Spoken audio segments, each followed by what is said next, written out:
खबर मध्य प्रदेश के जिला गुना से है, जहां संत शिरोमणि सूरदास जयंती के अवसर पर सक्षम जिला गुना द्वारा रोटरी भवन गुना में दिव्यांगजनों के साथ सांस्कृतिक कार्यक्रम के साथ बड़े ही धूमधाम से मनाई गई सूरदास जयंती, जिसमें मुख्य अतिथि सक्षम मध्य भारत प्रांत सह सचिव दिनेश शर्मा ने उपस्थित रहकर दिव्यांगों के उत्थान एवं उनके सर्वांगीण विकास के संबंध में संबोधित किया।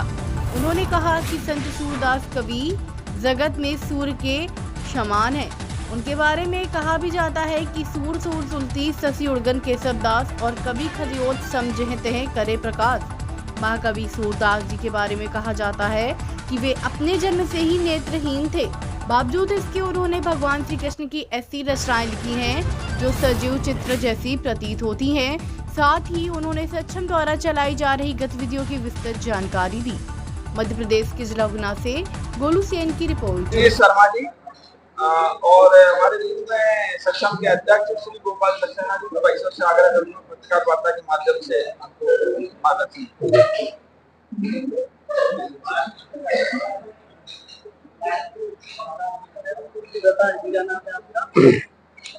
परिचय तो भाई साहब ने करा ही दिया है।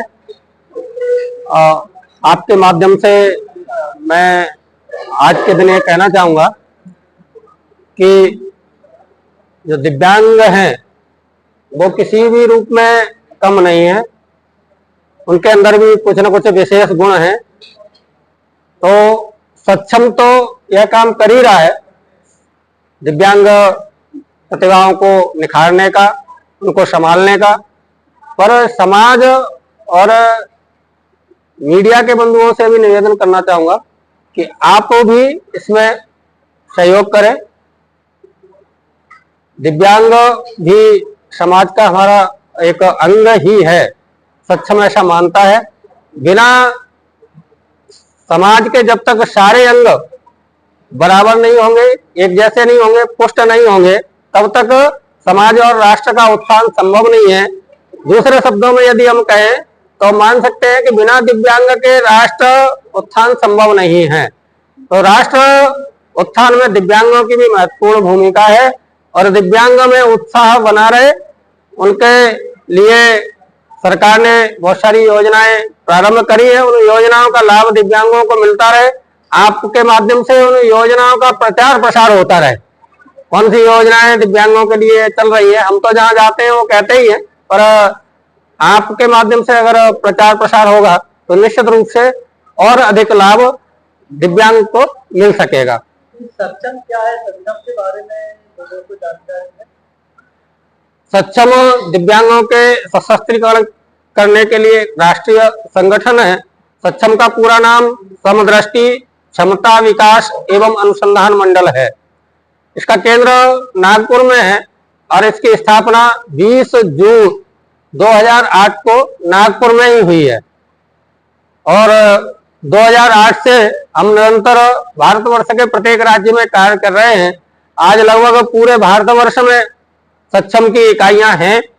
अभी एक बड़ा अधिवेशन हम 8 और 9 जून को पुणे में करने जा रहे हैं, जहां पर भारतवर्ष से हमारे कार्यकर्ता एकत्र होंगे और दिव्यांग जिन्होंने अपने अपने क्षेत्र में बहुत अच्छा काम किया है, जो लोगों के लिए उदाहरण बने हैं, ऐसे दिव्यांगों को भी वहां पर बुला करके और उनको सम्मानित करेंगे।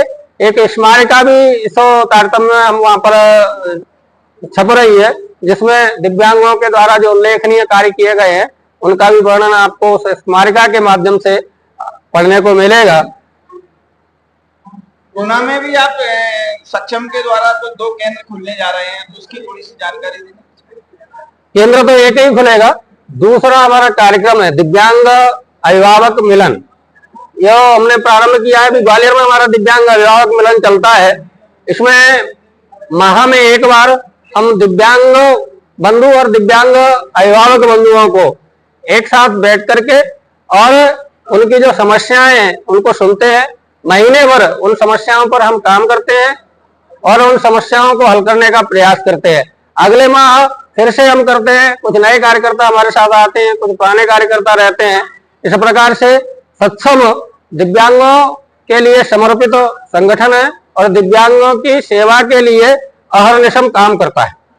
गुना में भी सक्षम द्वारा अभी सिलाई प्रशिक्षण और कंप्यूटर प्रशिक्षण में भी आपने सहभागिता करने की कहा है, तो इसका कैसा क्या अपना क्या रहेगा?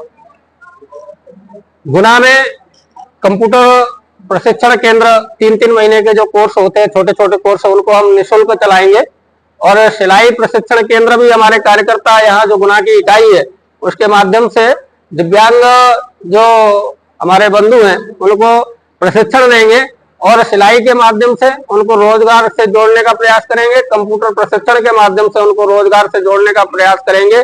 स्वसहायता समूह भी हमने अभी कहा है कि स्वसहायता समूह दिव्यांगों के बना करके और कुछ छोटे छोटे काम उस समूह के द्वारा प्रारंभ करेंगे, ऐसा योजना हम बनाए हैं। धन्यवाद। दिव्यांगों के लिए पेंशन को लेके आपने क्या मांग की है सरकार से सक्षम के माध्यम से? क्या फिर से बताएंगे एक बार? सक्षम के माध्यम से दिव्यांगों को जो कम पेंशन मिलती है जिससे उनका रोजगार नहीं चल पाता है। जी, अभी मध्य प्रदेश में जो पेंशन है वो हम सब जानते हैं कम है। सरकार से हम निवेदन करेंगे कि जो अन्य राज्यों में जो 2,500-3 हजार रुपए के लगभग पेंशन मिल रही है, मध्य प्रदेश सरकार भी हमारी बात को वहां हम पहुंचाने का शासन तक प्रयास कर रहे हैं और उनसे निवेदन कर रहे हैं, उनसे आग्रह कर रहे हैं कि दिव्यांगों के लिए जो पेंशन है वो बढ़ाई जाए। और अन्य सुविधाएं भी हैं, जैसे जो बसेस चलती हैं प्राइवेट, जैसे मध्य प्रदेश में सरकारी बस नहीं है अब, लेकिन प्राइवेट बसेस चलती हैं, उसमें भी हमारे दिव्यांग भाइयों को जो किराए का जो रिबेट है, किराए में जो छूट है वो कहीं कहीं मिलती नहीं है, तो वो भी एक हम शासन से निवेदन करेंगे कि हमारे दिव्यांग बंधुओं को वह छूट मिलने लगे। एक और अभी शासन से हमारा निवेदन है कि दिव्यांगों के लिए जो भर्ती है, डायरेक्ट भर्ती, वह भी प्रारंभ करेंगे तो दिव्यांगों का जो आरक्षण है 6% और 4% जो आरक्षण है वो उसके आधार पर भर्ती हो और उनको रोजगार के अवसर मिल सके।